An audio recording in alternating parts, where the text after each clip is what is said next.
Durante mais de 20 anos como cinéfilo e depois nos últimos quase 15 como crítico de cinema, eu evitei confrontar Gladiador do ano 2000, porque esse era um filme que era muito importante para minha geração, principalmente ali quando eu era adolescente. Todo mundo sabe que Gladiador venceu o Oscar e era um filme que teve um impacto cultural muito grande. A galera escrevia: o que fazemos em vida ecoa na eternidade, no caderno um do outro, numa época em que isso era o correspondente de fazer stories de feliz aniversário. Esse era um filme que todo mundo meio que considerava uma grande unanimidade, um novo clássico do cinema americano, e eu acabei entrando nessa onda. Eu considerava um grande filme, mesmo que eu ainda fosse muito novo, e depois, mesmo que eu não revisitasse o filme, eu sentia que tinha algo errado, e eu fui revisitar o filme esses dias, e realmente eu preciso falar que eu não gosto nem um pouco realmente do primeiro Gladiador, que tem muitos problemas, e eu não tô falando apenas de problemas em relação à historiografia oficial da Roma Antiga. Eu acredito que se o filme funcionasse como um filme de ficção, ele não precisaria realmente ser muito fiel à história, assim como outros filmes do próprio Ridley Scott não são, como Cruzada, por exemplo, que é um filme do qual eu gosto muito mais, também revi recentemente e eu acho que ainda funciona, principalmente a versão estendida do Ridley Scott. Mas como Gladiador era um filme bastante estereotipado, um grande dramalhão com os personagens muito exagerados e um filme muito maniqueísta com um roteiro absolutamente mequetrefe, eu tinha poucas expectativas para Gladiador 2 e eu só fiquei surpreso porque eu achei que a fase daquelas supostas sequências, que na verdade são remakes disfarçados de reboot, tinha acabado, mas exatamente isso é o que esse filme faz. E eu acredito que por esse ser um filme que está seguindo os rastros do original e ele copia toda a estrutura, todo o arco dramático do protagonista lá do filme dos anos 2000, eles não achavam, como esse filme é um filme muito superestimado, Gladiador, que tinha algum erro para corrigir. Eles achavam que eles podiam repetir a mesma estrutura, repetir o mesmo arco dramático, repetir inclusive algumas estratégias visuais do original de uma maneira muito descarada e estaria tudo bem, quando na verdade o que Gladiador faz é apenas repetir os erros do filme original. Escrito por David Scarpa, Peter Craig e David Franzoni, Gladiador 2 segue um prisioneiro de guerra, Paul Mescal, que se torna escravo e então gladiador do Império Romano para se vingar do general Marcus Acácios, Pedro Pascal, após a morte de sua esposa no campo de batalha. Gladiador do ano 2000 começava com uma espécie de prólogo que se passava na batalha dos romanos contra os bárbaros, entre aspas aqui, germânicos, e esse Gladiador 2 também começa numa batalha, mas agora é a batalha da Numídia contra a mesma Roma. Depois o que acontece? O protagonista, que aqui é vivido pelo Paul Mescal, se torna escravo, é comprado por um comerciante de gladiadores. Isso também acontecia com o Maximus, vivido pelo Russell Crowe lá no filme dos anos 2000, e o cara que comprava ele lá era interpretado pelo Oliver Reed, e o cara que compra o Paul Mescal aqui é vivido pelo Denzel Washington, que também vai ter um papel importante em toda a jornada do protagonista rumo ao Coliseu, para onde ele vai tentando se vingar de alguém muito poderoso. Lá o Maximus queria se vingar do Cômodos, que era o filho do rei e possível herdeiro do trono, vivido pelo Joaquin Phoenix, e aqui ele quer se vingar pelo general, vivido pelo Pedro Pascal, que ele considera o responsável pela morte da mulher dele. E no meio disso ele encontra também a Lucila, que mais uma vez é vivida pela Connie Nielsen, reprisando o papel da filha do Marco Aurélio aqui, e que vai ajudá-lo a tentar um golpe para restabelecer o Senado como liderança em Roma, para restabelecer a República, que era a vontade do Marco Aurélio desde o começo do outro filme. Vocês já podem perceber que a estrutura desse filme e também o arco dramático do protagonista é o mesmo do Maximus, e a estrutura é a mesma lá do filme dos anos 2000, mesmo que haja um detalhe ou outro de diferença. Esse filme também vai repetir a estereotipação máxima dos personagens que Gladiador já fazia. Nesses dois filmes, se um imperador é mau, ele é muito mau, ele é extremamente mimado, e se lá naquele filme a gente estava falando do personagem do Joaquin Phoenix, aqui essa figura do imperador mimado vai ser duplicada, porque são os imperadores gêmeos Aracalha e Geta, vividos pelo Fred Hechinger e pelo Joseph Quinn, que vão exagerar ainda mais no quão mimados os personagens deles são. Já se o protagonista é um mártir, ele é mártir com M maiúsculo, assim como era o Maximus vivido pelo Russell Crowe, que sofria absolutamente todo tipo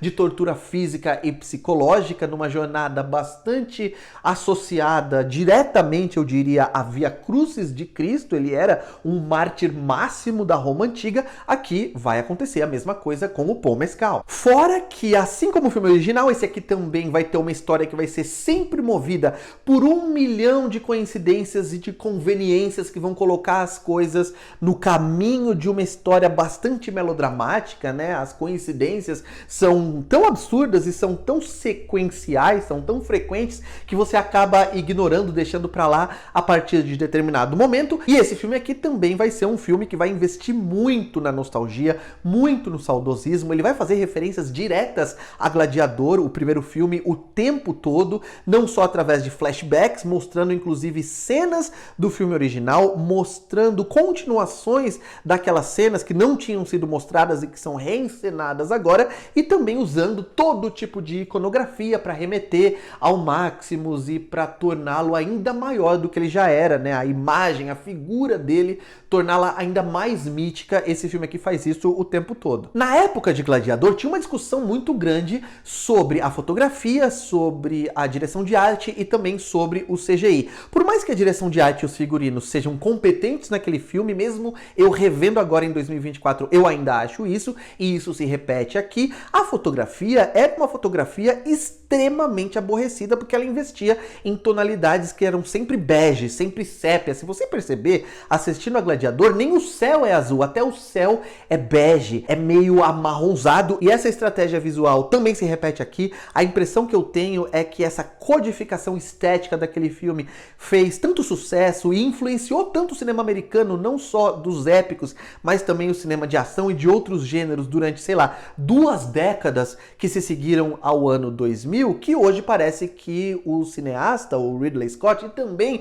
os produtores não conseguem olhar para trás e ver que tinha algum problema. Eles acham que realmente era a melhor maneira de fotografar aquele filme, e esse filme é fotografado da mesma forma. Outra crítica que havia na época é que a correção das cenas mostradas mais à distância era feita com, inclusive, às vezes, personagens de papelão, bonecos que eram colocados para preencher aquelas arquibancadas do Coliseu, por exemplo, ou também muito preenchimento de figurantes digitais, e que, se você olha hoje, tá pior ainda do que já era na época. Você consegue perceber a artificialidade das multidões. Isso, obviamente, melhorou um pouco, melhorou bastante, eu diria, aqui nesse segundo filme, mas principalmente nos planos mais gerais, nos planos aéreos, nas imagens em que a gente vê Roma mais à distância, quando a gente vê o Coliseu por fora, dá para perceber de maneira muito óbvia que a gente está vendo criações digitais que não tem nenhum rastro em nada que seja material, e isso é muito evidente e é, para mim, ainda decepcionante. Gladiador 2 é um filme também que tem uma trilha sonora onipresente. O tempo todo tem trilha sonora, você não tem nenhum minuto